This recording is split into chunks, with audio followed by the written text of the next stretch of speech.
Voorware voorreg om vanmôre weer saam met jou stil te word.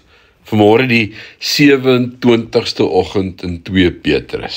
Ek is Rinus van Sandwyk van Sion in Parys en ek lees vanmôre vir jou uit 2 Petrus 3 vers 17 en 18. Geliefdes, julle weet dit nou vooruit. Wees dus op julle hoede dat julle nie saamgesleep word deur die dwaling van hierdie slegte mense nie. Ek wil nie hê dat julle julle eie standvastigheid verloor nie. Sorg liewer dat julle steeds groei in die genade en kennis van ons Here en Verlosser, Jesus Christus.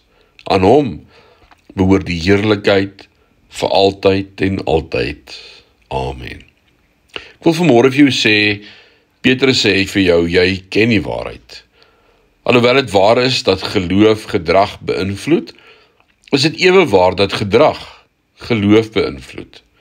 Byvoorbeeld, hoe meer jy evolusie bestudeer, hoe meer word jy bewus van die wetenskaplike absurditeit daarvan. Maar mense gaan voort om daarin in te koop. Want om hulle te glo dat hulle niks meer as diere is nie, dit laat hulle toe om hulle eie diere gedrag te regverdig. Petrus sê, ek weet jy ken die waarheid, maar wees versigtig.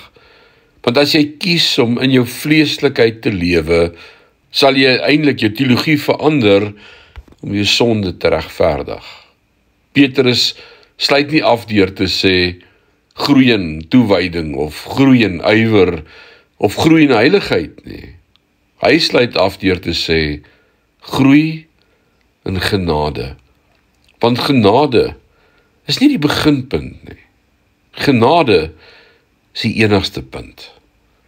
My gebed vir jou is dat jy regtig God se genade sal ontdek en dat dit jou sal dryf na groei in jou verhouding met die Here soos nog nooit van tevore.